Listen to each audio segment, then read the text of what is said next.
Kasi kung okay-okay lang, hindi yan ang kalooban ng Panginoon. Kailangan talaga mag-adjust ang tao para maitama. Unang-una, yung kanilang mga sarili, maitama. Dahil likas sa tao po ay talagang good and evil siya eh. Ang tao po ay good and evil. Dahil sa katauhan niya ay nandoon na mahayang masama at mabuti. At kung wala ang salita na bubuhay sa kanya o magtutuwid sa kanya, ano ang magiging resulta ng buhay? Kung wala yung sabi nga ng Panginoon, sanctify them by your truth. Kung wala ang truth, paano may tatama tayo? Di ba? Paano tayo may tutuwid? Sanctify them by your truth. Your word is truth.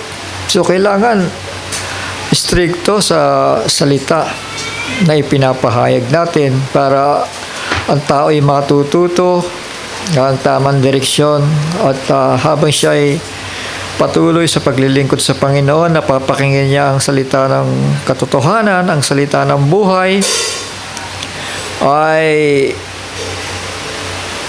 sabi nga, faith cometh by hearing and hearing the word of God. Ibig sabihin, nare-remind siya, naaalala niya, at may paglago.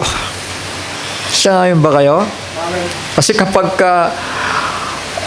dual statement o hindi ka tiyak kung ano yung napakinggan mo, kung tama ba yan o mali, at hindi mo pinapasok sa puso mo, hindi ka lalago talaga sa buhay mo. Hindi ka matututo. Kasi parang ano yan 1 plus 1 equals 2, di ba? Pag hindi mo itinanim sa puso mo yan, hindi ka talaga matututo. Kahit na yung 1 plus 1 lang. Kasi sa pananampalataya, alam niyo, minsan sinasabi na nga, 1 plus 1 equals 2. Sabihin pa nila, 1 plus 1 equals 1. Alam niyo yan? 1 plus 1 equals 1. One Lord. One God equals 1. Parang yung ama yung din ang anak, Di ba? Sabi na nga, one Lord Sino yung Lord? Yung Lord natin ito. Ginawa siyang Panginoon natin. Tama? Mediator. Si Kristo ginawa siyang Panginoon natin para ilapit tayo ni Lord sa Ama. Sa God. Sa ganun naman simple, di ba, ang unawa sa Biblia, Hindi ka naman mahihilo talaga kung uunawain mo, bibigyan mo ng daan siya. At kapag yan ay naitanim sa puso mo, sa isip mo, sa kaluluwa mo, makikilala mo ang Ama. Tulad na Isaiah. Si Isaiah, hindi niya inari ang sarili niya na qualified siya sa pagdadala ng salita. Sabi nga niya, Lord, hindi ako pwede dyan. Ako'y maruming tao, makasalanan ako. Pero nung hinipo siya ng anghel, mga kapatid, at siya ay nalinis, nakaramdam siya ng anointing. Sabi niya, here I am, Lord, send me. Diba? Bakit? May kapangyarihan kasi ang Espiritu ng Panginoon May kapangyarihan ang salita ng Diyos. Kapag kaya na namahay sa'yo, sabi nga ni Kristo, this word, our spirit. Yung salita, Brother Johnson, mga kapatid, mga anak, yung salita, in the form of spirit yan. Alam nyo ba yun? Kapag kapag tama, ma-absorb mo yan ng kaluluwa mo, pagkain mo yan, kinakain mo yan Espiritu, kumakain ka ng Espiritu. Ano yung kinakain mo? Word of God in a form of spirit. Tama? Sabi ni Kristo, this word are spirit and give it life. Nagbibigay buhay. Isa yun. Once na pinapartake mo siya, ang salita ng Diyos in the form of the Spirit, yung Espiritu mo lumalaki, lumalago. Tama? Naintindihan natin? Kaya nga walang tatayo sa'yo, Brother Johnson eh. Miski yung tinatawag na doktor, yung tinatawag na reverend, yung tinatawag na mga bishop, walang tatayo sa'yo, Johnson. Kapag ang kinain mo ay purong salita ng Diyos. At ako'y natutuwa kasi may mga pagbabago eh. Medyo tinipid-tipid ko lang. Sila naman yung nauuhaw. Sabi ko, gusto ko lang sumunod.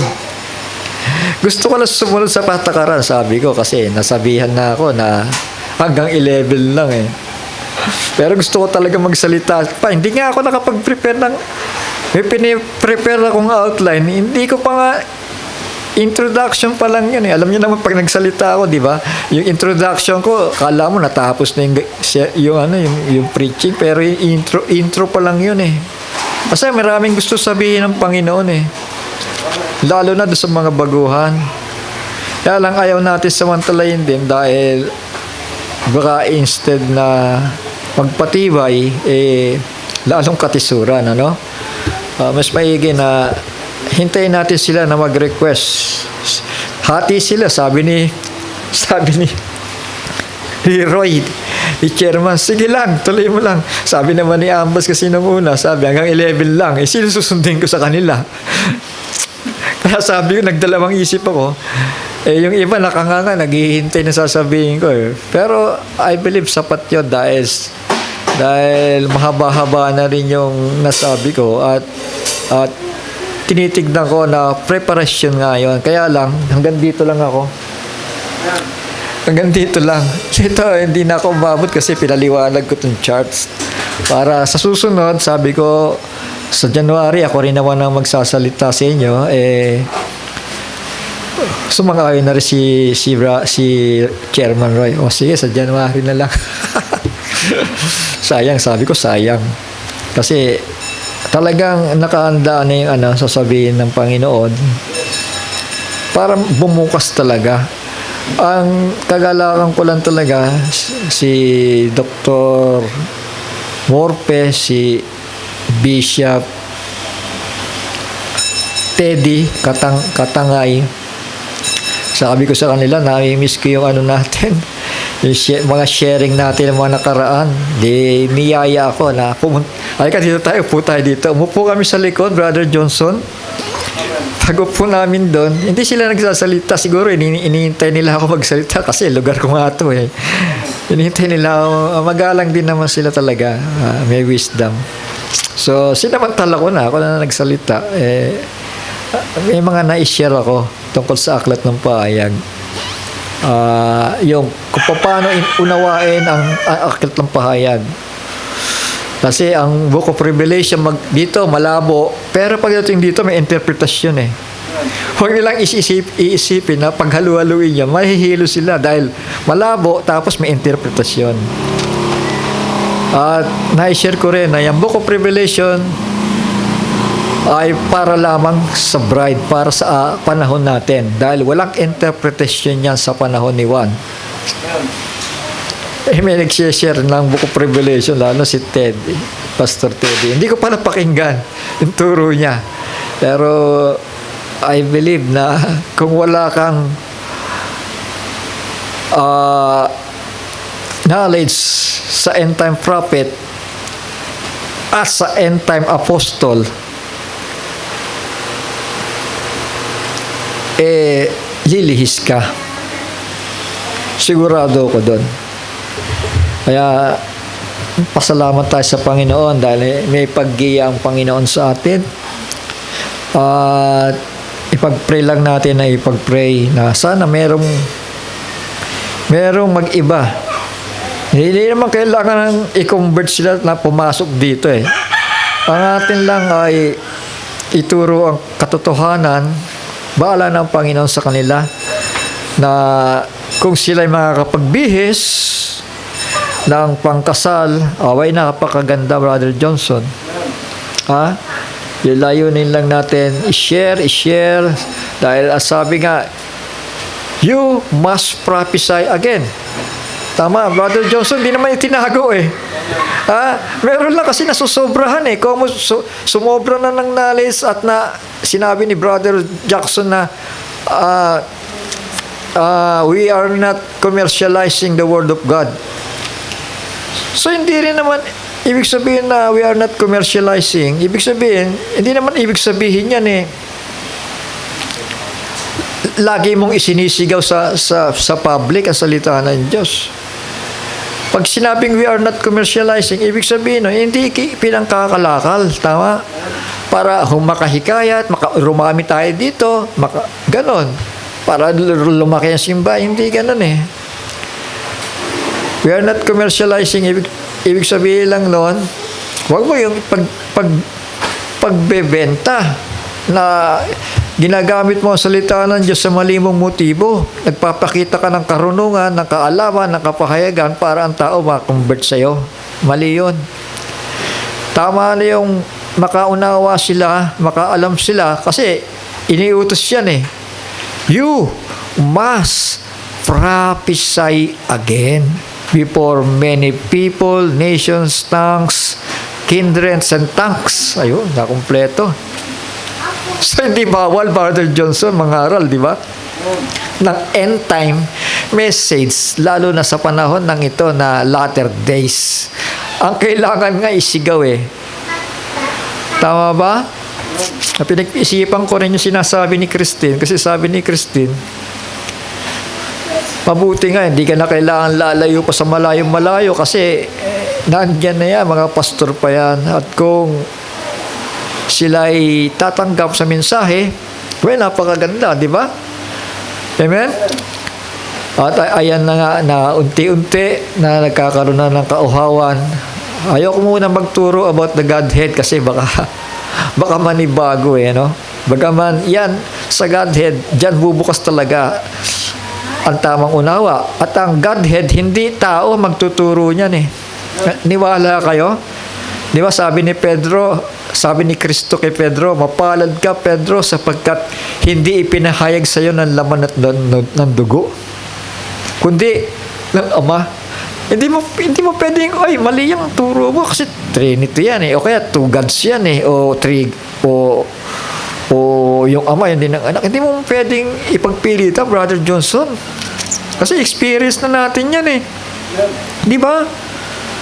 Maliban na, tayo muna, ang tao, mayroong parang click, may gagano sa kanya at yun ay hipo ng Panginoon yun at magkakaroon siya ng uhaw at bubukas yun at magsasabi siya, oo nga, no, meron something, may mali. At kapag na-realize siya sa sarili niya yun, magsisimula na siya magbukas ng puso niya at magtatanong siya para malaman niya ang balansing pagkaunawa patungkol doon. Pero siyempre tayo ay kumbaga sa namimingwit muna, siyempre i-share natin yung food for due season. Shall we say amen? Yung pagkaing napapanahon. Kaya nga sabi ng yung mga nakausap ko nang umupo ako sa banda rito, pareho mga thoughts. Sabi niya, dapat talaga yan ay minimensahe na, sabi ng isa. Sabi, sumagot din si Ethel.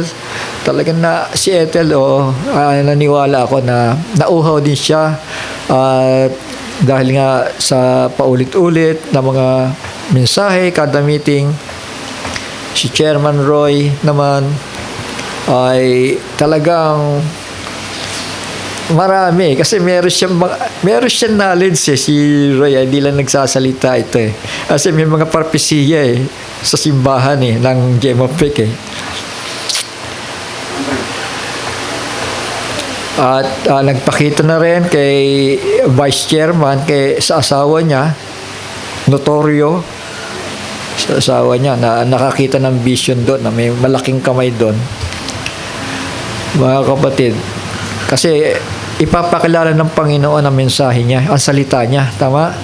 Para sayang naman, magra-rapture na, darating na ang Panginoon. So, hindi lang talaga, nahihirapan lang ako, yung napakarami mong sasabihin ilalagay mo na sa ganyang oras, so parang ang hirap eh, parang kasi nasakal eh. Para hindi mo malaman kung anong sasabihin mo eh. Parang ginagawa ko na lang puro shortcut. Para ko lang ikinikwento. Agree naman sila kasi hindi mo talaga matatanggihan eh. Kaya salamat sa Panginoon dahil siya po ang kumilos. Hindi naman sa atin yan eh. Wala tayo, walang alam talaga eh. Kundi ipinakita lang sa atin. At ang bawat misteryo, sabi nga nung isang preacher dito, ang misteryo ay yung sa akin na lang. Ang misteryo parang ganyan eh. Pag ginanya mo isang bagay, hindi mo alam ang laman yan. Di ba? Sabi si Amen, bawa ito. Oh, lalagay ko dito. Pag ginanyan ko yan, sige, hulaan nyo kung ano to. Eh, hindi nyo alam, di ba? Kasi misteryo, di ba? Pero pag ginanyan ko na yan, sasabihin nyo, ay, yun lang pala eh. Nakakadali-dali. So, ganun ang Biblia. Ganun ang Book of Revelation. Tama? Pagka naintindihan mo, kasi hindi lang basta ito yung, pag sinabi kasi Revelation, isang bagay yan, nakakaiba sa knowledge kasi ang knowledge na pag-aaralan. Tama? Ang Biblia, kahit basahin mo ng basahin niya, pag wala kang revelasyon, wala talaga. Hindi mo maintindihan niya pag wala kang revelasyon galing sa taas. Pero kapag may revelasyon, ang linaw eh. Kahit na in the form of the parable yan, kapag may revelasyon ka talaga at ibinibigay, pinapasa talaga sa iyo ng Panginoon, iisipin mo pag nagbabasa ka, ay, ito lang yan. May experience nyo to sinasabi ko, mga anak, mga kapatid. Pero sa mga darating pa, na makikita ninyo, napakasimple talaga ng Book of Revelation. Hindi yan mahirap, kagaya sinasabi ng isang pastor na, huwag natin pag-aralan yan.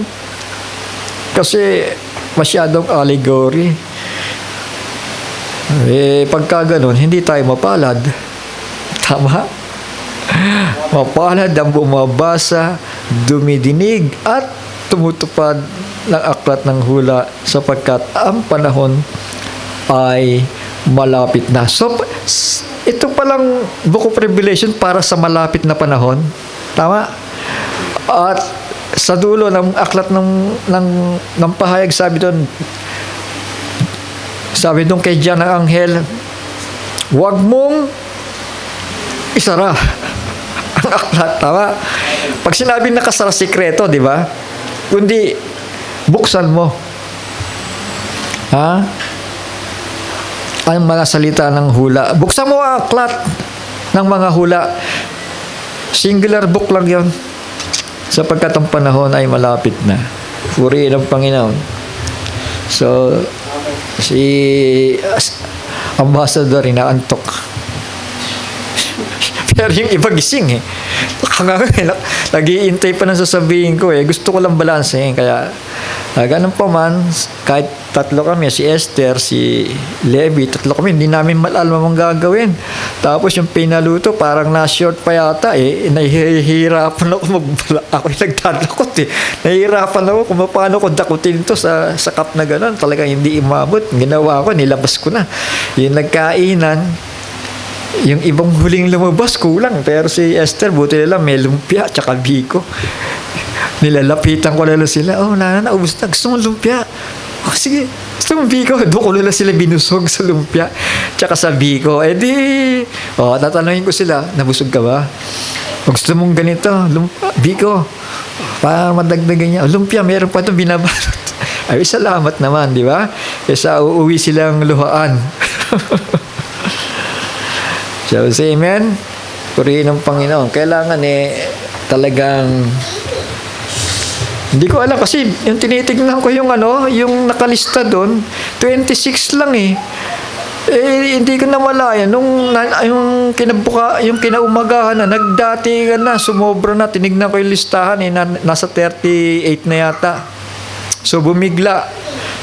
Kaya na bigla rin ako.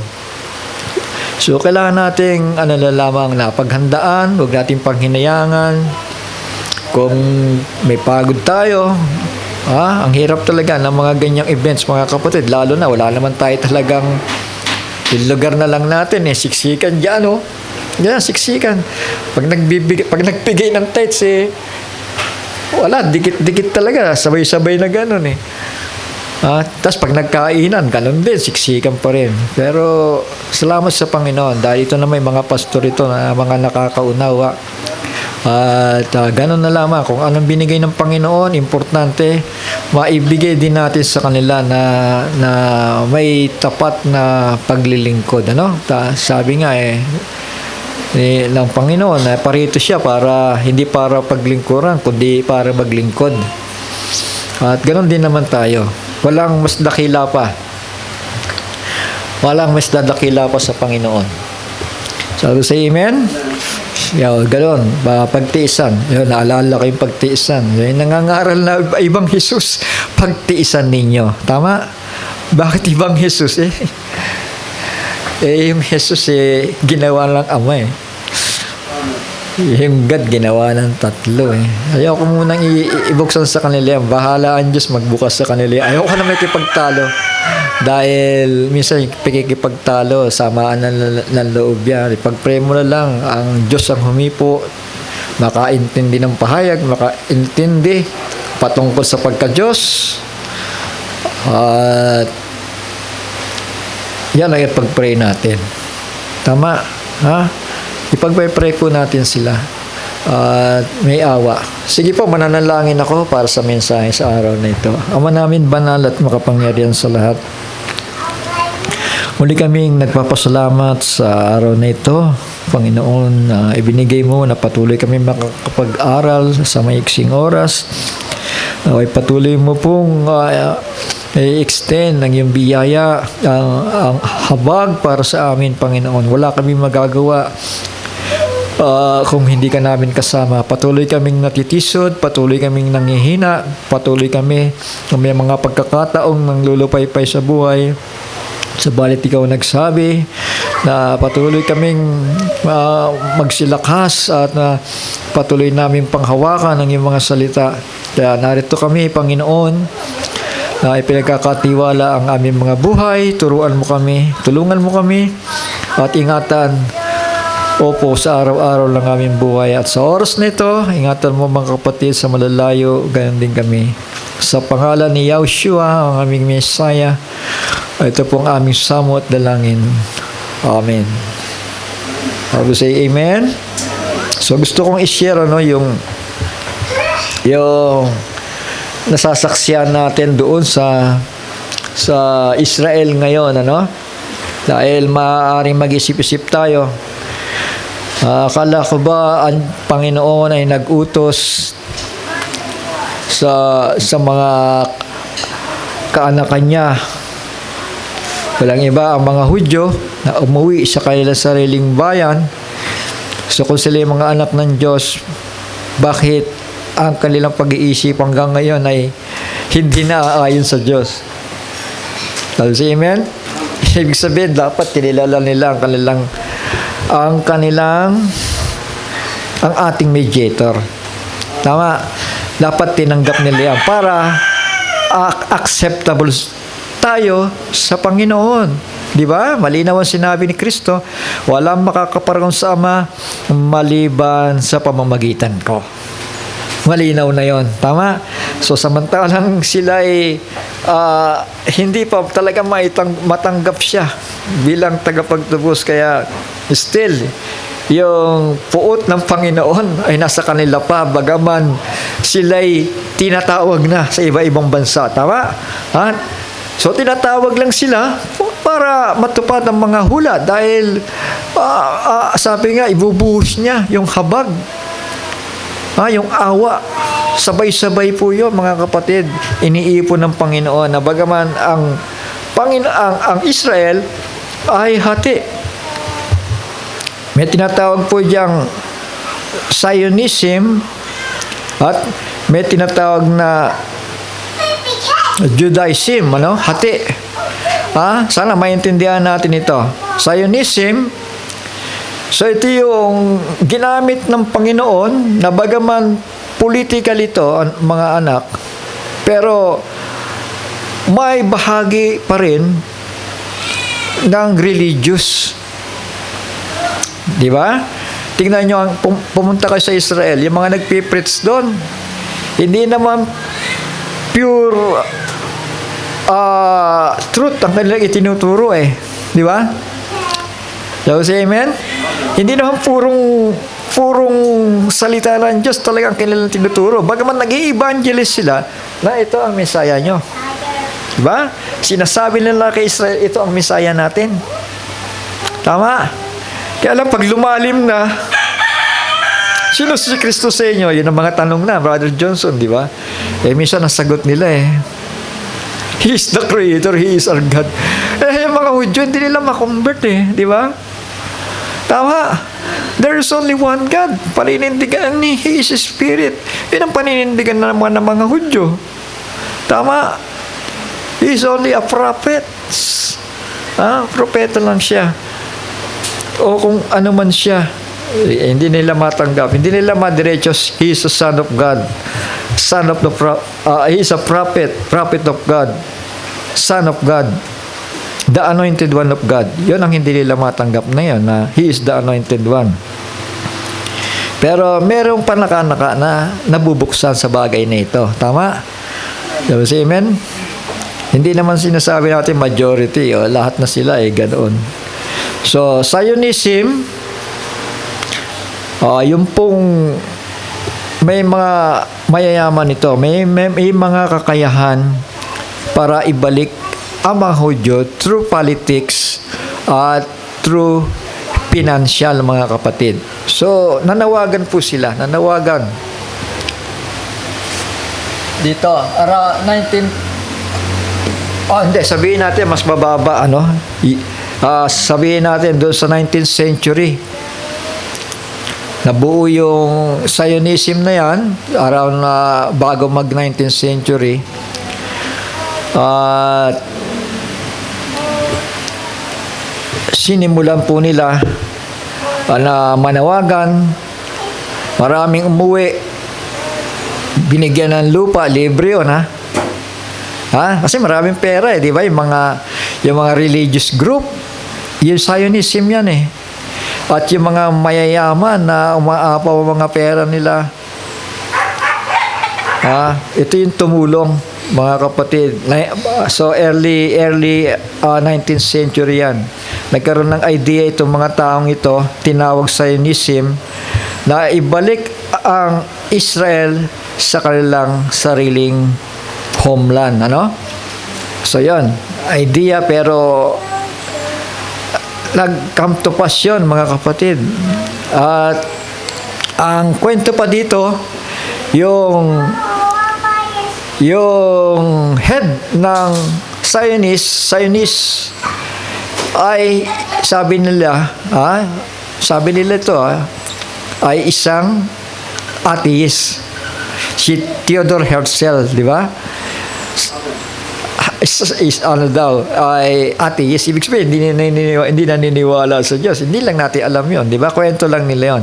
Pero kung titignan po natin, ay meron bang naging maganda? Tama? Bagaman political, at sabihin na natin isang atheist, pero alam natin na ang makapangyarihan sa lahat ay pwede silang magamit para sa kabutihan ng kanyang mga totoong pinili. Tama po? Kasi may totoong pinili ang Diyos O sino ba nakakaalam nun? Tama? At maging yung mga unbeliever nagagamit para matupad ang plano ng ating Panginoon. Tama po? So, yun. Kaya, ginamit sila financially, politically, para unti-unti pong babalik ang bayang Israel pauwi sa kanilang homeland, mga kapatid. Tandaan po natin, kasi may nagsasabi, kami mga itim ang totoong Israelita. Yan, puti yan Hindi yan ang totoo. Huwag kayong maniwala doon dahil ang lahi ng mga anak ng Diyos ay tatlong klase. Sa panahon ni Noah, yung sa lahi ni Shet, Shem, yung mga Shemites, ano? Yung mga Arabian, yung mga Jewish, yan, Shemite. Ano pa? Yung Japhet, kay Japhet, yung mga mapuputi naman yun, mga Tisoy, di ba? At yung isa naman, negro, si Ham. Kaya iba-iba eh. Kaya different species sa mga anak ng Diyos eh, tama? Sabi sa amen? Parang mangga lang yan, na yung mangga eh, mangga pa rin, pero different species. So, ganun. So, tayo ay nailinya doon sa Hamite colored people, doon tayo. Dahil hindi naman tayo mga Tisoy. O baga mamistisohin na, sabihin na natin, okay, payag na rin tayo doon. Pero, still, hindi yung kalagayan mo sa laman ang titignan ng Panginoon doon. Tama? Naniwala kayo? Maski sa Israel, hindi titignan yon ayon sa laman, kundi ayon sa pananampalataya pa rin. Niwala kayo? Without faith, no one can please God. Hindi natin mapiplease ang Panginoon. Hindi ka pwedeng tawagin ng Panginoon o isama sa buhay na walang hanggan na wala ka naman palang pananampalataya. Kaya nga, yung panahon ng 19th century rin, maraming mga nag-uwian eh. At doon, nagsimula sila magtanim-tanim dahil binigyan ng lupa, sariling lupa. Masaya na sila doon. Pero sa mga first batch na yun, nag-uwian, hindi ka sigurado doon na may totoo ba diyang may pananampalataya sa puso sa ginagawa ng Panginoon sa buhay nila bilang mga Hudyo. Dahil merong ang napanood ako na nagpapatotoo siya, yung kanyang amo, nagse-celebrate ng ganito, nagse-celebrate ng ganyan. Siyempre, tinatanong niya, anong dahilan yan? Hindi raw naintindihan ng amo niya kung bakit daw nila ginagawa yung bagay na yan. At yung iba naman, hindi sila aware sa kung ano ang gusto ng Panginoon. Basta sila, pupunta lang sila ng party. Doon sila magsasayawan doon. Kahit na sabihin mong sabat-sabat pa yan, basta kami, dito kami. At yung ibang mga Hudyo naman, talaga seryoso sila. Doon sila sa Wailing Wall. Tama? So doon mo makikita ang ano nila, separation nila. Kapag pumunta doon sa Wailing Wall, umiiyak sa Diyos ni Abraham, na Isaac at ni Jacob, na i-restore back ang templo sa mga dalian. Ibig sabihin niya, yung mga totoong Hudyo sa puso. Tama? Pero yung mga nasa kasayahan, hindi nila ano yan. Wala silang panahon dyan para sa bagay na yan. So, yun ang dinala ng Zionism. Tama? Kasi bahagi ng political yan. Humalo na dyan yung mga unbeliever. Pero mayroon doon napapasabay na mga totoong religyoso. No? Ito lang yung Judaism. Judaism religion. At dala-dala nila yon. Dala-dala nila. Yung nga lang ay putol dahil walang mediator. Tama? At ilan naman sa kanila, yung tinatawag na mga Orthodox Jews, kumagat sila. Nagpatuloy sila sa aral ni Yahushua. Amen? Naniwala sila. So, hati, di ba? So, doon makikita ninyo. Kasi, mamaya, babasa tayo ng talata. Halimbawa, bigay ko halimbawa sa inyo si Netanyahu, di ba? Isa siyang political Jew, tama? Prime Minister. Pero hindi siya naniniwala dito. Alam niyo ba yun? Doon nakita ko pinatungan siya ng kamay yung putulang kamay. Father Joseph, kilala mo ba yung putulang kamay? Putulang kamay ba? Pinag-pray siya, nandyan siya Habang pinag-pray siya, wala lang, nakabukas yung mata niya, parang ganon-ganon lang siya, ganon-ganon. Kasi hindi niya talaga accept yung yung Jesus Christ ng mga Gentile eh. Hindi matanggap ng mga Hudyo yun eh. Bagamat niya, accept niya, pag-pray siya. So, ganon. At, aware lang tayo kay Netanyahu, Kasi nagdeklara siya ng unity on Abrahamic Accord. So, tama, Tama yung sinabi ko noong nakaraan, di ba? Gagamitin sila para sa Abrahamic Accord. Ang leader nila ito. So, yun ang sinabi. Nagdeklara siya. Ewan ko, na-save ko yun, O naibato ko doon sa, Alam pa, naibato ko doon sa, natin, GC natin. Nagdeklara siya na pagkatapos nito, sabi niya, para maipaghanda na. Pagkatapos ng gerang ito, o mga gerang ito ay para maihanda na ang mga Hudyo sa Abrahamic Accord. Sabi niya yun. Amen? Political yan, pero kikilanin ng Papa bilang leader, mga kapatid. So, yan na. Tama? So, hintayin natin. Hintayin lang natin, mga anak, mga kapatid. Sige po. Basa tayong talata.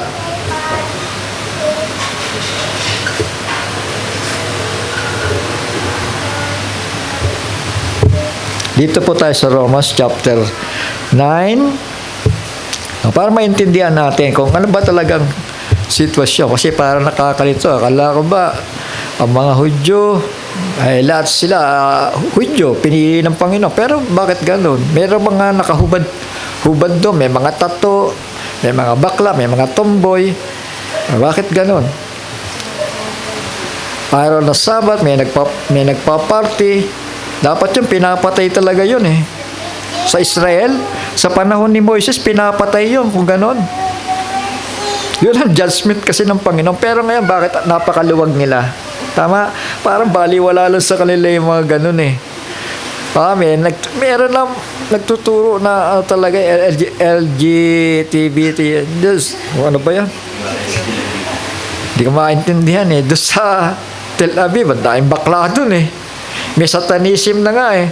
Mga kapatid, pero malaya. Dapat yun talaga binabato. Pero darating ang panahon, mga kapatid, ito, pagdating ng dalawang ito, lahat ng religious group doon, tanggal. Naniwala kayo? Mananahimik. So, verse 6, chapter 9, verse 6 ng Romans, may sulat si Pablo patungkol sa Israel, Sa verse 1 muna. Babasahin ko lang naman ito para iparinig sa inyo. Wala namang mahabang paliwanag ito dahil pinapaliwanag na mismo ni Apostoles Pablo. I say the truth, sa verse 1, I say the truth in Christ, I lie not.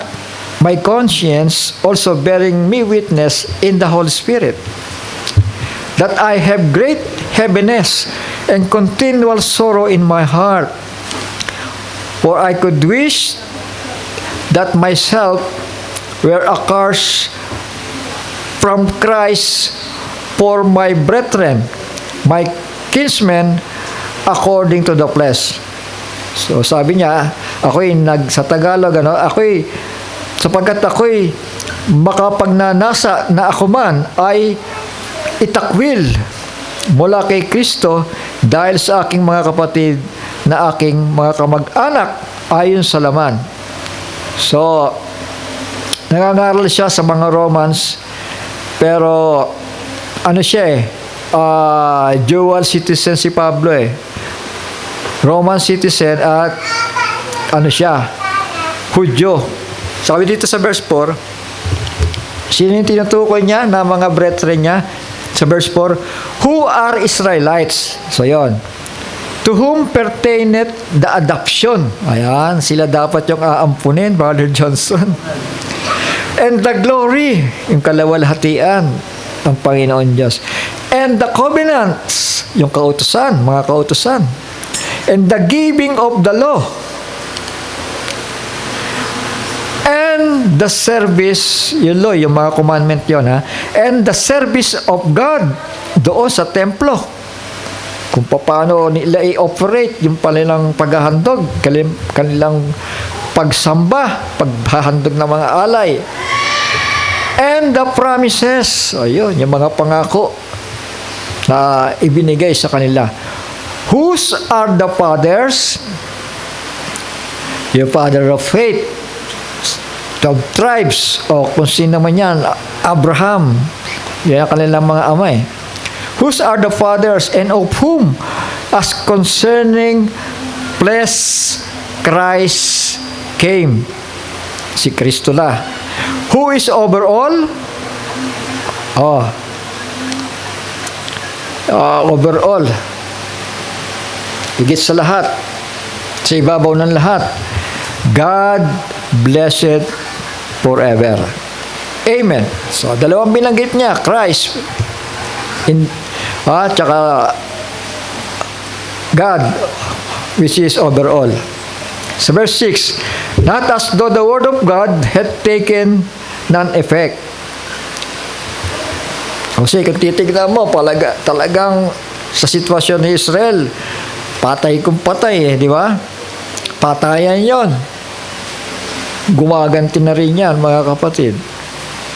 Bata, matanda, sige, tamaan na rin kayo. Total, andun na kalaban, nasa likuran nyo kaysa maunahan nyo ako. Not as though the word of God had taken none effect. May mga bakla, may mga tomboy, parang hindi tumalaban salita ng Diyos, di ba? Amen? Walang mediator Pag tinanggap nila ito, mga kapatid, ito nangangaral ng pag-ibig Still, yung mga spiritual Diyos, bulag pa rin. Bulag pa rin. Ilan-ilan lang talaga yung tinanggap siya bilang tagapagligtas. Pero pili lang yun, mga kapatid. At pagdating sa pagkakaunawa, hindi pa rin planchado. Dahil ang pagkakaunawa talaga, Brother Johnson, binigay sa Gentiles. Tama. Sangayon kayo? Hindi panahon sa kanila para mabuksan sa buong katotohanan ni Kristo. Tama? Sabi siya, amen? Anong sabi dito? For they are not all Israel which are of Israel. Hindi ang lahat ng buhat sa Israel ay mga taga-Israel. Sabi siya, amen? Kasi political nga yan, Zionist na yan. Nung dinala sila dyan, halo-halo na yon. Tama ba? Squatter ako dito sa bansang ito, nahirapan ako dito. Sama na lang ako sa inyo, di ba? Total, libre aeroplano. Pagdating dyan, bibigyan kami ng lupa. Ang ganda niyan, di ba? Sabi siya, amen? Marami. Nagpunta doon. Sabi nga sabi nga ng Panginoon, magpapadala ako ng mga fishers. Amen? Puntahan yung mga Hudyo kasi may fishers Nilambat sila. At magpapadala din ako ng hunters, sabi ng Panginoon. Ano yung hunters na yan? Sige, ayaw niyong umuwi patay kayo dito sa bansa namin. Tama? Ayaw umuwi ng iba Sabi nila, kontento na kami dito. Ang ganda ng buhay namin. Ba't pa kami uuwi dyan? Magtatanim kami. Nagpadala ngayon ng mga hunters. Sino yun? Yung Nazi. Mga kapatid. Joel 2:25-27 nyo. Kayo na lang magbasa ng mga hindi ko mabasa, mga kapatid. Because, sa verse 7, neither because they are seed of Abraham are they all children, but in Isaac shall thy seed be called. So, manggagaling. Magsisimula kanino? Kay Isaac. Tatawagin ang iyong binhi. Alam nyo si Isaac, may dalawa pa ring anak Tama. So, say amen? Si Esau at si Jacob. Tuloy natin pagbasa. That is, they which are children of the flesh. These are not the children of God. But the children of the promise are counted for the seed. Sa Tagalog, sa makatuwid ay hindi mga anak sa laman ang mga anak ng Diyos, kundi ang mga anak sa pangako ay siyang ibibilang na isang binhi. Ibig sabihin yung talaga nakatanggap ng pangako. O yung may naunawaan sa mga pangako. Tama? Now say amen? Kasi si Esau walang naunawaan sa pangako ng Diyos Tama? Sabi ni Esau, sige, ikaw na panganay. Painumin mo na lang ako ng sopas. Pakainin mo na lang ako. Sabi ni Esau kay Jacob, ano? Kasi walang knowledge. Sana ang tagapagmana ay si Esau dahil panganay siya Pero tinanggihan niya. Ikaw na lang ang panganay, Jacob. Huwag na lang ako. Nagsisi siya Ayaw ng Diyos ng ganon na babaliwalain natin yung pagkapanganay natin o yung calling na inihahanda tayo sa isang mabuting bagay tapos babaliwalain natin. Huwag natin gagawin yon. Tingnan nyo Verse 9, for this is the word of promise. At this time will come, and Sarah shall have a son. And not only this, but when Rebecca, so isinilang sa taas, isinilang si Isaac, ano? Rebecca naman, asawa ni Isaac. And not only this, but when Rebecca also had conceived by one, even by our father Isaac, so kay Isaac na. For the children being not yet born, neither having done any good or evil, that the purpose of God according to election might stand, not of works, but of him that calleth. So pag ito ang babasihan mo, based on the predestination of God ito. Tama? Base sa kanyang pagpili. Ibig sabihin, kilala ng Panginoon yung kanyang pipiliin. Tama? Hindi dahil sa namimili ang Diyos kung sino yung gusto niyang ilagay, kundi dahil nakita ng Panginoon kung ano yung laman ng puso ng tao. Yung sinampalatayan ng tao. Yun ang pinipili ng Panginoon. Pag nakita niya, teka muna. Walang pananampalataya to, itabi to, ganon. Parang ganon. Pero ito, nakita niya, may pananampalataya, isama ito, ganon yun. Kasi siya lang ang nakakakita talaga Tama? Siya lang nakakakita from the foundation of the world. Halimbawa, ikaw, hindi ka pa pinapanganak. Alam na niyang gagawin mo Alam niya na isisilang ka. Kaya all-knowing siya di ba? Tama po? For the children, ito, tignan niyo, pakinggan niyo to. For the children, being not yet born, neither having done any good or evil, that the purpose of God according to election might stand. So, wala pa nga Tama? Hindi pa nga sinisilang alam na ng Panginoon Not of works, ayan. Wala pa siyang ginagawa. Yun ang ibig sabihin nun, di ba? Ibig sabihin, wala pa siyang ginagawa, pero sa mind of God, elected siya. Tama po? But of Him that calleth, not of works, but of Him that calleth. At dahil nakita ng Diyos sa puso mo, nasumpungan ka ng Panginoon, makasalanan ka Tama? Pero pinili ka, tama? Anong gagawin ng Panginoon? Lilinisin ka. Di ba? Tayo ay parang kinumpara sa putik di ba? Na pinoporma na magpapalayok. So, ganun tayo. Ganun ang tao. Walang dati ng palayok. Kundi tayo putik na inorma ng Panginoon sa kanyang kamay at ginawang palayok. 12. It was said unto her, the elder shall serve the younger. Ang panganay ay maglilingkod sa bunso. So, ganun ang pangako, di ba?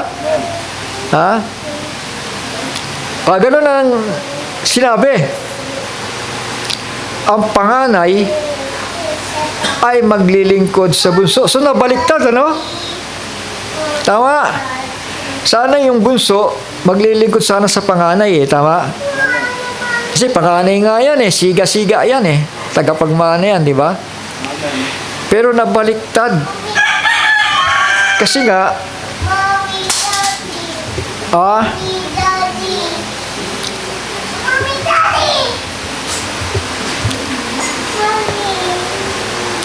nga, tumanggi yung panganay. Shall we say amen? Tumanggi.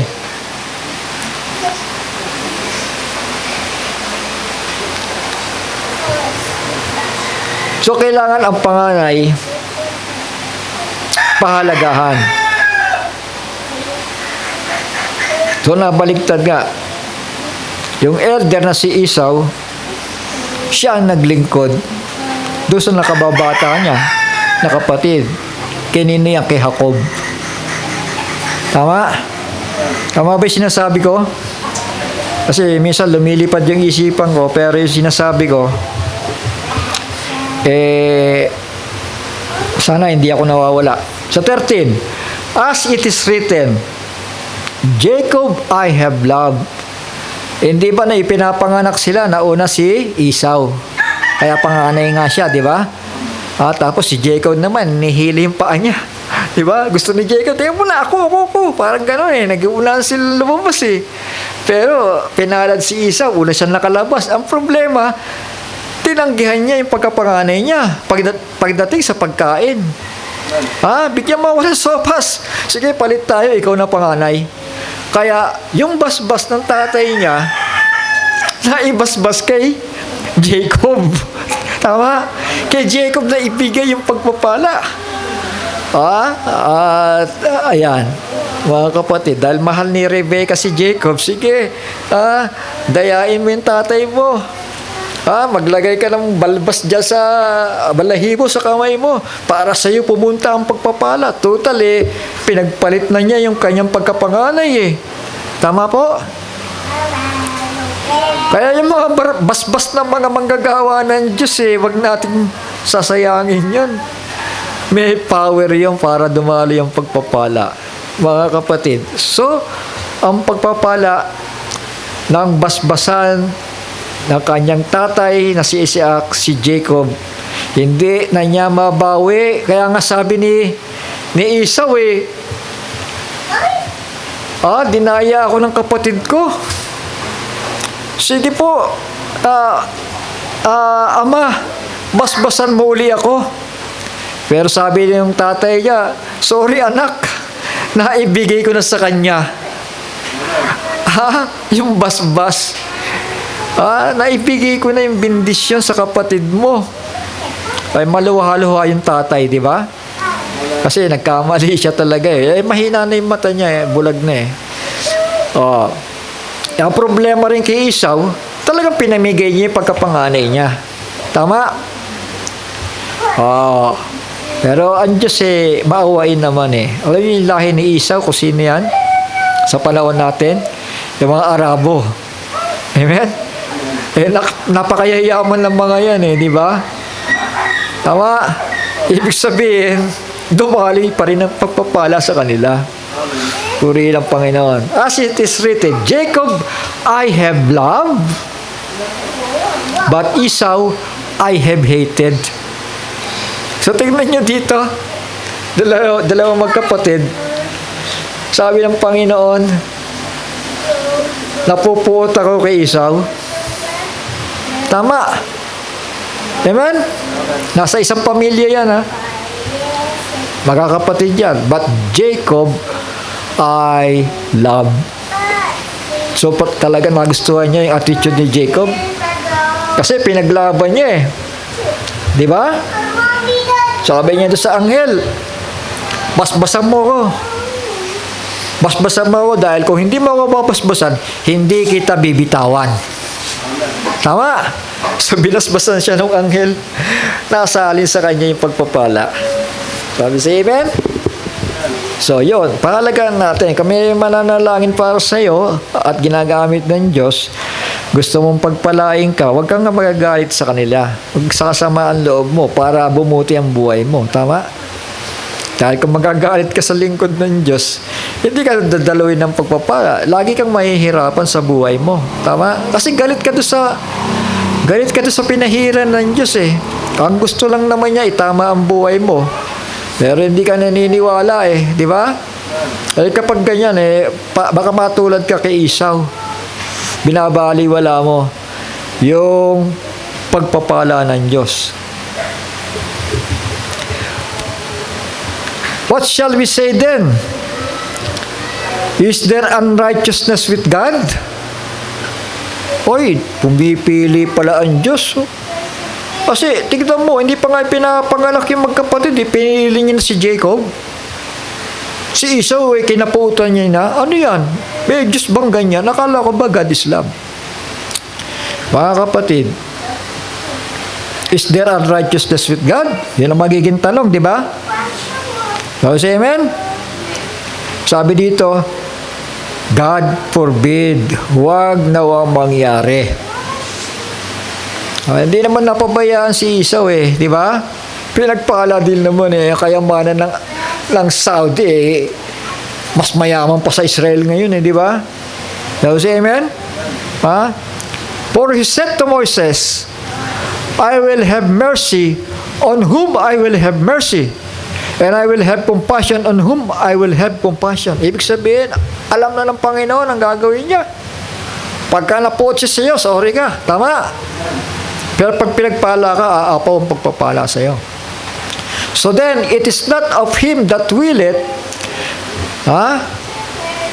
nor of him that runneth, but of God that showeth mercy. Pag hindi ka kinaawaan, wala magagawa sa iyo ang pagpapala ng Diyos. For the scripture said unto Pharaoh, even for this same purpose I have raised thee up, that I might show my power in thee, and that my name might be declared throughout all the earth. So napabalita mga kapatid, yung pagmamatigas ni Paraon, pero pinalambot siya ng Diyos eh. Sa 18, therefore, hath he mercy on whom he will have mercy, and whom he will, he hardeneth. So yun, pag nagmatigas ang Panginoon, talagang sorry ka na lang. Ha? Pero kapag kinakawaan ka naman, napakaganda, di ba? So say amen? Kaya yun ang akin natin yung habag eh. Humingi tayo lagi ng habag sa Diyos. Huwag natin pagmamatigasin ang puso natin, nakagaya ni Paraon. Ha? Thou wilt say then unto me, why that he yet find fault? For who hath resisted his will? Sa Tagalog, sabihin mo nga sa akin, bakit tumahanap pa siya ng kamalian? Eh, pumili ka na pala eh, bakit nahanap ka pa ng kamalian ng tao? Parang ganon. Sapagkat sino ang sumasalangsang sa kanyang kalooban? Sa 20, sapagkat o tao, sino kang tumututol sa Diyos? Sasabihin baga ng bagay na ginawa doon sa kanyang gumawa, bakit mo ako ginawang ganito? Hindi ka pwede magreklamo eh. Tama. Kasi before the foundation of the world, kilala na tayo ng Panginoon. At yung ginagawa niya sa buhay natin, para sa ikabubuti mo na yon, huwag ka nang mareklamo. Tama? Ha? Ha? Amen. Kasi kilala na ka niya eh. Kaya kapag alam mo na kinaawaan ka, panghawakan mo na yan. Tama? Ha? Ibig sabihin, may pananampalataya ka. Pero kapag kinaputan ka, wala na tayong magagawa doon. Tama? Esau, I hate, and Jacob, I love. Hindi na mababago yon. Tama po? Eh kung si Cain nga at si Abel eh. Tama? Sino ang anak ng Diyos doon sa dalawa? Eh di si Abel. Tama? Si Cain, anak nino? anak ng serpente. Kaya imposible na mahalin ng Diyos si Cain. Dahil hindi siya original tama? Hybrid siya tama? Ha? At yung hybrid, ng utusan ng Panginoon Diyos, para matuwa ako sa'yo. Ito, idagdag ko na lang. Total, may oras pa Dagdag ko na lang. Genesis chapter 4, verse 7. If thou doest well, kasi nagalit si Cain shalt thou not be accepted? Sabi ng Panginoon Diyos. If thou doest not well, sin light at the door. So kulang yung pagkaka-English dito sa interpretasyon. Ibig sabihin ito, offering for sin is light at the door. Yun ang pag binuo mo to, sa ibang version, Makinig kayo kasi sayang naman ito. Revelation na to, mga kapatid.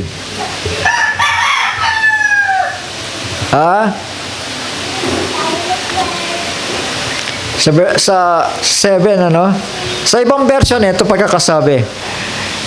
If you do well, is there not acceptance? Natural, tama, maganda yung ginagawa. Di ba, kapag mabuti yan at maganda sa paningin ko, di ba katanggap-tanggap yan, sabi ng Panginoon. And if you do not do well, sin is crouching at the door. Kukulang pa rin. Dapat ito, sin offering. Pero by revelation, pag sinabing crouching, may hayop doon sa labas ng pinto. Tama? Crouching nga yung pag check yung meaning sa English ng crouching, yung hayop na nandoon, iniintay lang na hulihin siya para katayin. Nakaluhod. If you do not do well, kung hindi man naging magandang alay mo dahil inalay mo ay gulay, ang gusto ko ay dugo. Di ba? Kasi alam mo yung dugo na yan, nagpapahayag yan ang dugo ng kordero tama? Naglinis ng kasalanan, tama? So merong handog sa kasalanan, si Abel, tama? At inutusan niya si Cain na gawin kung ano ang ginawa ng kanyang kapatid para siya katanggap-tanggap. Tama? Pero ang hinandog niya po ay gulay Ngayon, sabi ng Panginoon, and if you do not do well, sin offering is crouching at the door. Tama? May offering doon. Kung ano yung ginawa ng kapatid mo, gayahin mo siya. And its desire is for you. Nakahanda na siya, ihandog siya. Yung hayop na yon. But you should master it. Yan. Pasunurin mo siya sa'yo.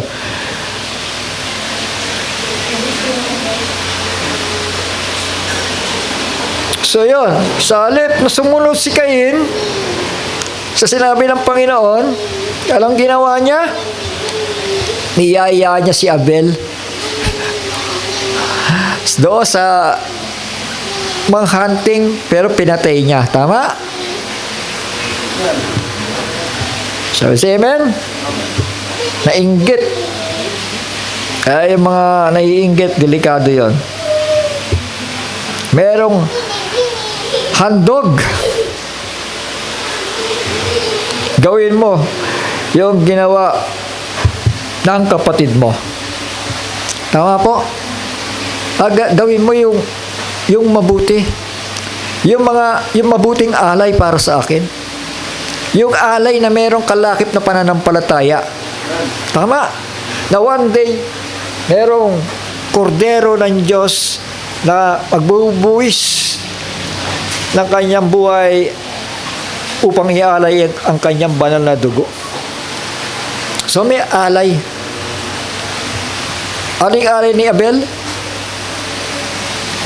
Kordero. Di ba? Lamb. Hinandog niya, mga kapatid. At naging katanggap-tanggap yon sa Panginoon.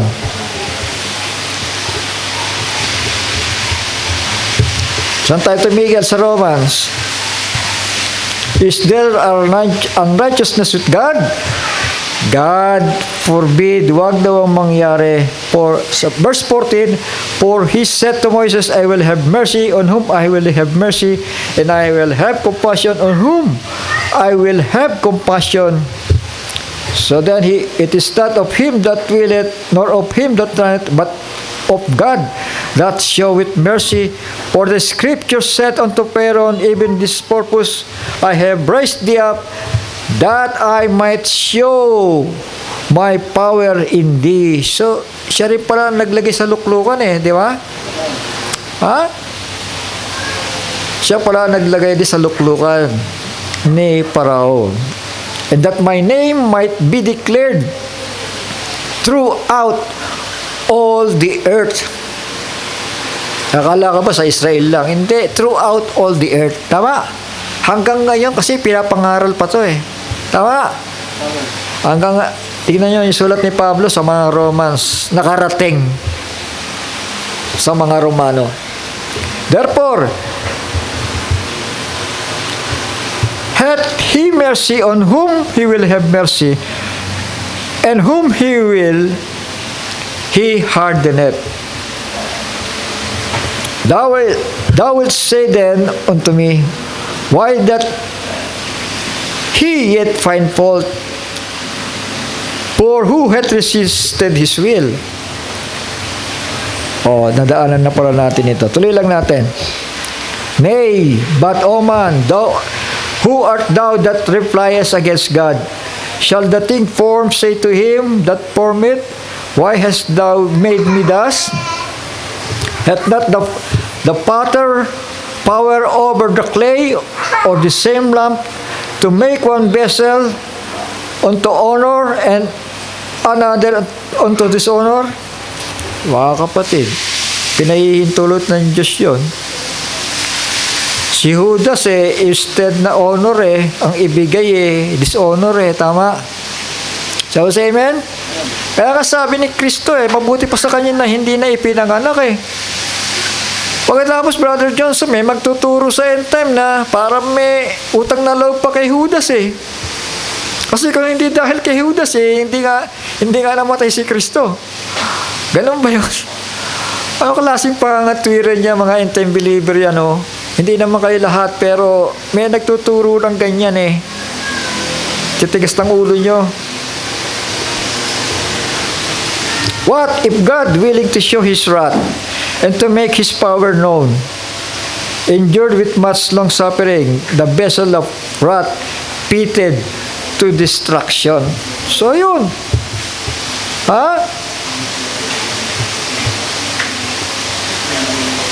Meron talagang pitted to receive glory, at meron pitted for destruction. Say amen? Hindi naman gusto ng Diyos yun kasi tao ang pipili Kaya ang ibinungan ni Cain puro masasamang tao doon sa pre-flood, puro masasamang tao yun. Binungan ni Cain. Tinawag sila doon sons of men. Yon. Sons of men. Pero sa kabila, tinawag daughters. Hindi. Daughters of men pala tawag sa tama. Hindi, tama ba ako? Pareho lang naman yun Tama? Pareho lang naman yun. Sons and daughters of men. So, sabihin na natin ganon. Pag sinabing sons of God and daughters of God, ito yun nasa kabilang grupo. Tama? When the sons of God saw the daughters of man, nakita nilang ganon, kumuha sila ng mga asawa. maramihan yun. Mga asawa eh. Mga kapatid, doon lalo nagalit ang Panginoon. Kasi natokso sila eh. Yung mga lahi ni Cain, hindi uso yung hindi sila naturuan ng tama, mga kapatid. Kung ano yung sa panahon natin ngayon, sa beaches, may naglalakad dyan, mga hubad-hubad eh. Baliwala lang nga sa kanila yan eh. Gano'n na nangyari doon. Kaya nagalit ang Panginoon, mga kapatid. Pero yung mga sons of God doon, talaga iniingatan nila yung kanilang mga sarili. So 23. And that He might make known the riches of His glory on the vessels of mercy. Yan. Mayaman pala to. Sa karunungan at kaalaman at sa kapangyarihan. Sino makakakita niyan? Yung mga hinirang. Which He had afore prepared unto glory. Na kanyang inihanda ng una pa sa kaluwalhatian. Nakahanda na pala yun.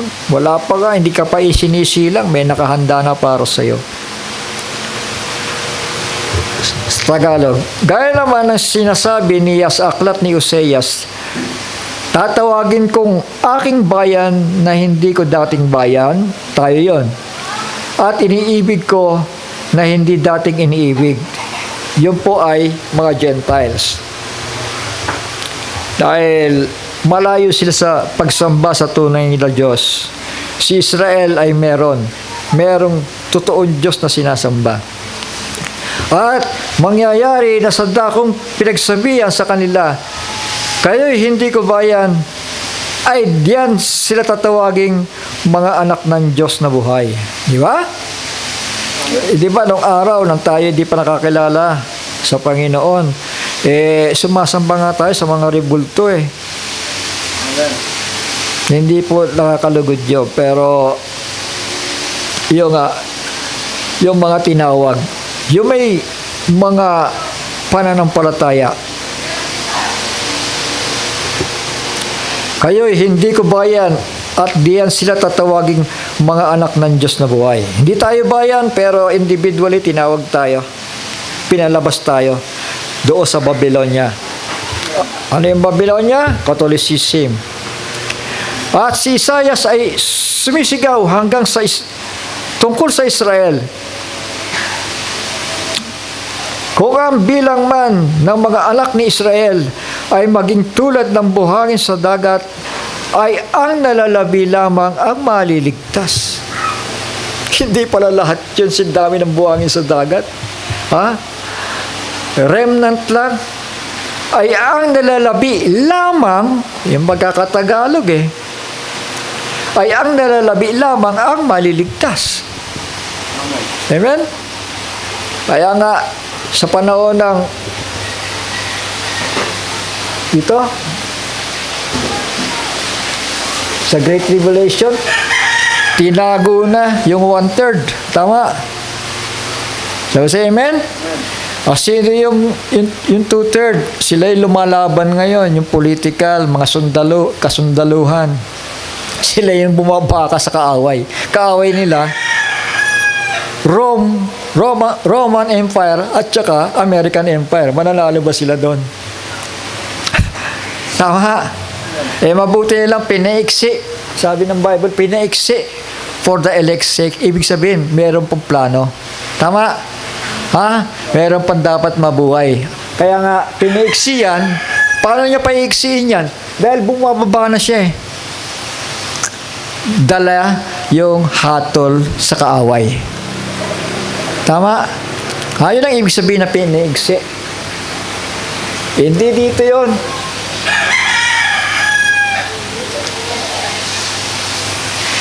Hindi dito. Dahil dito ang rapture. Peace time yun, yung rapture na yun. Tama? Panahon ng 2 propeta sa Israel at panahon na nakaluklok ito sa templo. Ito na nga yung Abrahamic. Dahil tatawid siya sa Israel.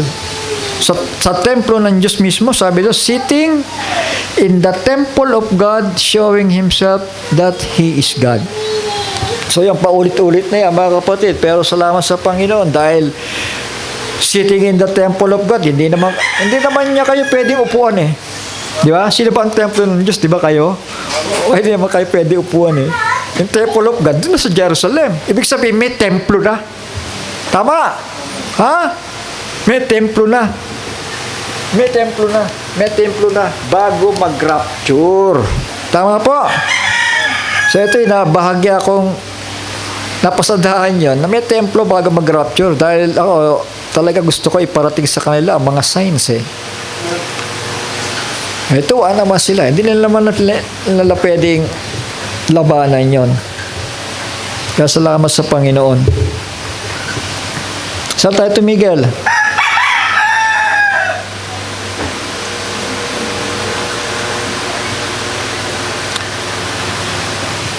Isaiah's crying concerning Israel, though the number of the children of Israel be as the sand of the sea, a remnant shall be saved. Remnant lang. Kaunti lang. Mga kapatid, nabanggit niya yung nangyari dito eh. I believe dito yung binabanggit ni Pablo eh. Tama. Yung remnant, sila kasi yung magmumultiply sa millennium. Ha? Sila yung magmumultiply doon. Mga purong Israelita yon na itinago. And there are few men left. Mapalad na lang kung may mga hintil. Dahil one-third lang namamahay sa ilalim. Kano karami yun? Ang daing pinapatay ang Antikristo eh. Third part of the earth, sabi doon. Ha?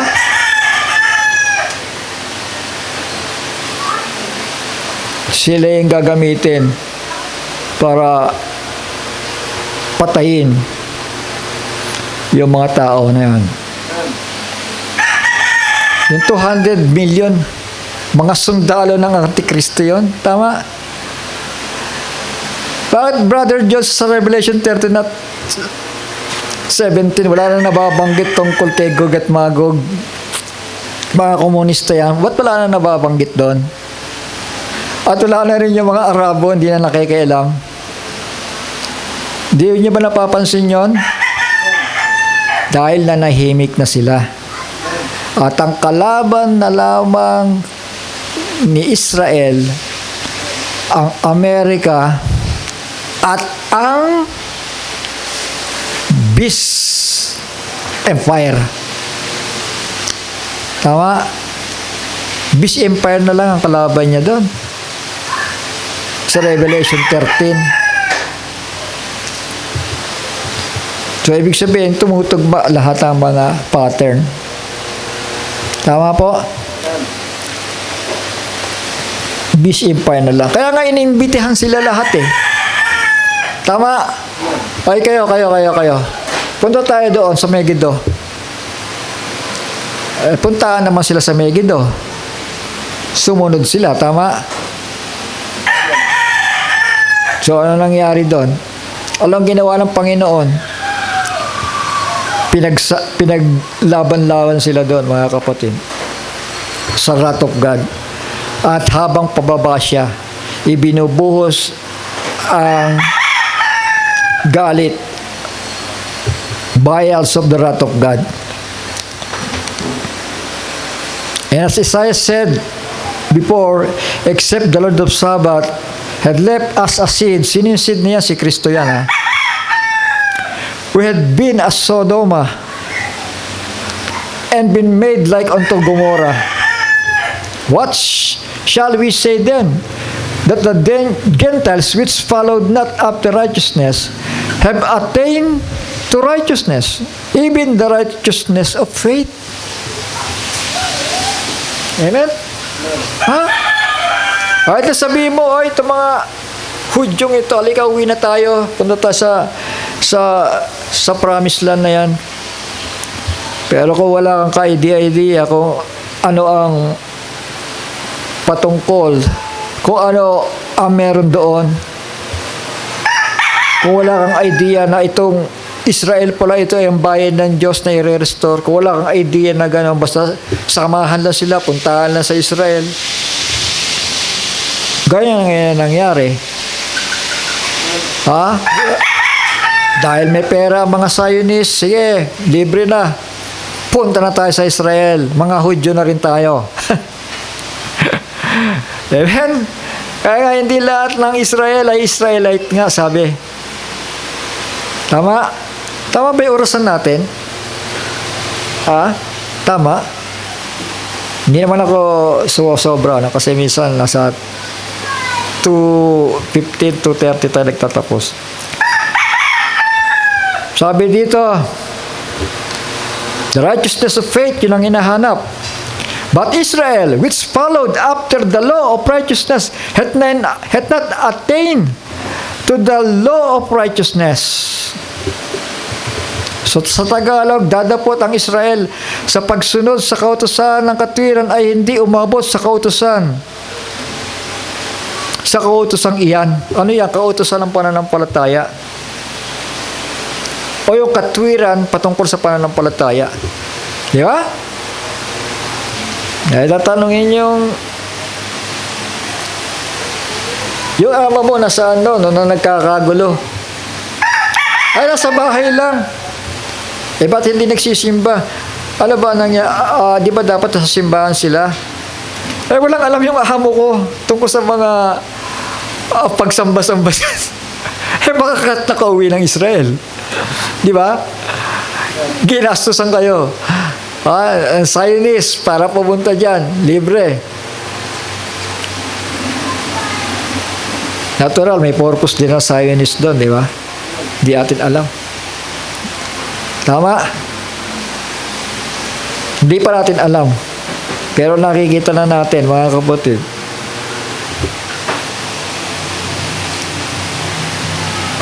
Ang pasimuno pala dyan, si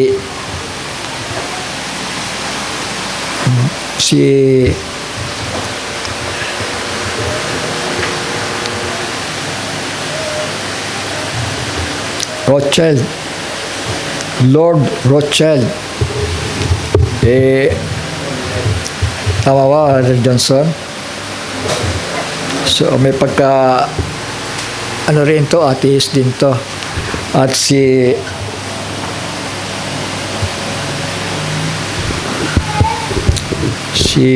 ba yun?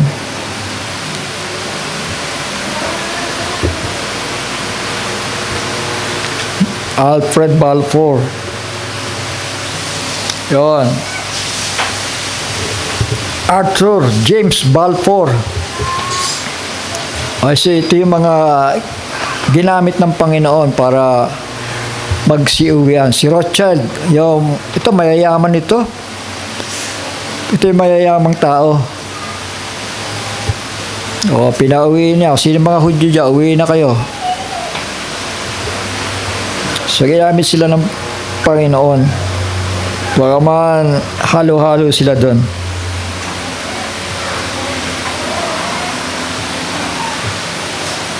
The Balfour Declaration was a letter written by British Foreign Secretary Arthur Balfour. Yung Balfour pala na binabanggit nila, tao pala yun, apelyido.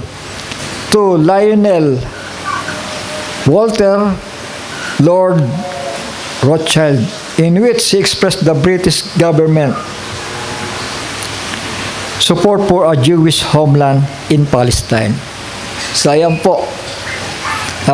Nagtulong-tulong sila para pauwiin si Israel sa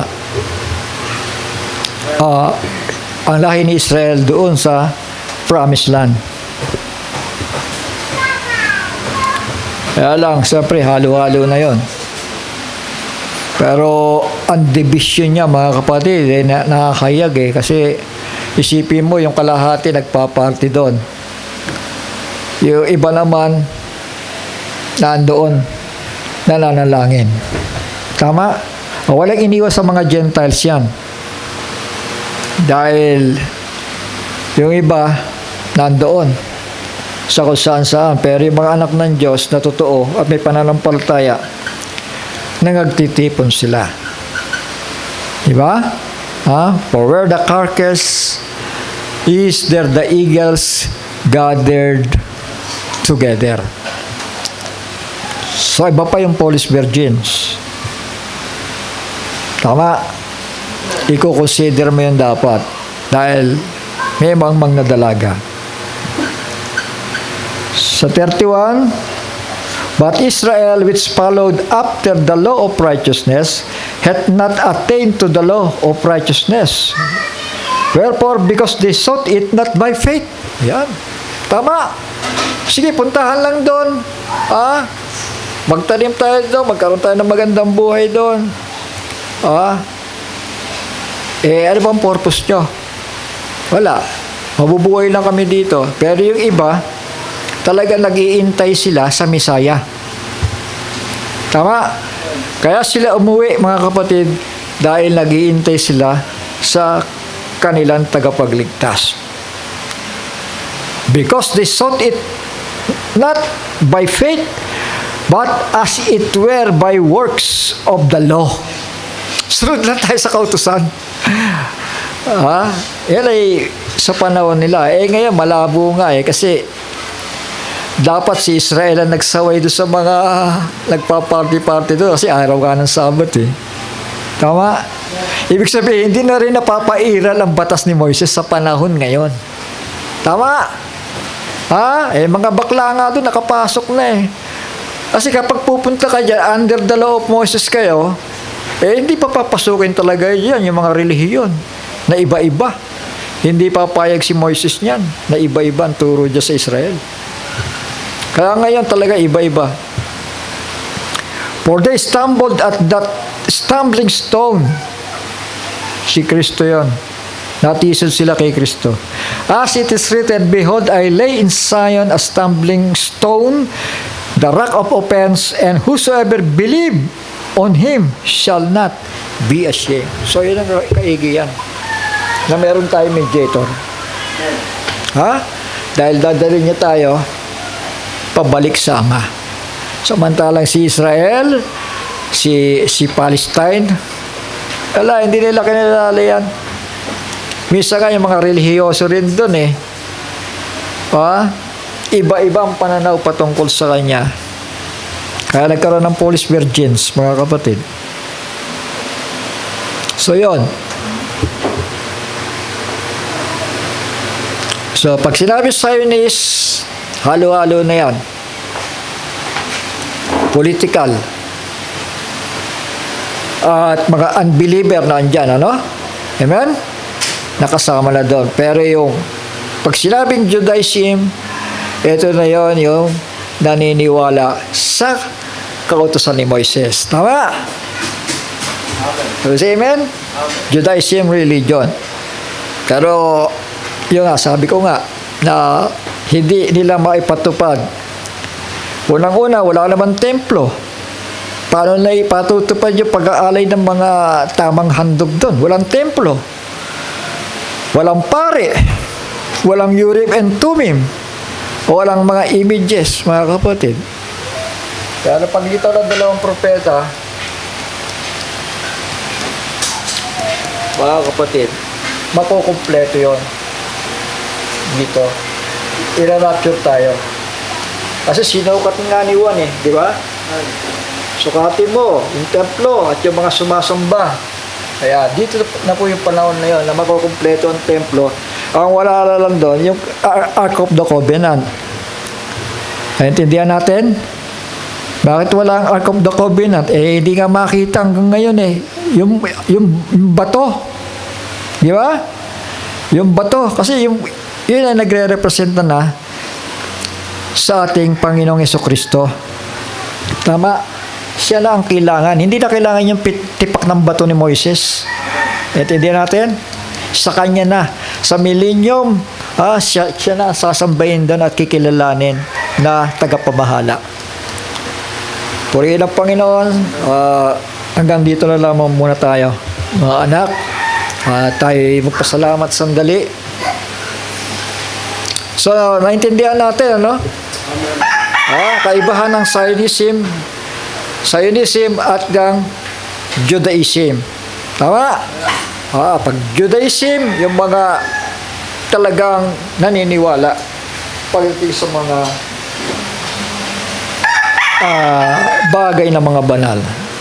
Ama namin, banal at makapangyarihan sa lahat, muli kami nagpapasalamat sa araw na ito, Panginoon, na Ikaw patuloy nagdagdag ng kaunawaan para sa bawat isa sa amin at ito'y magpapatibay sa mga nangyayari sa panahon ngayon, Panginoon.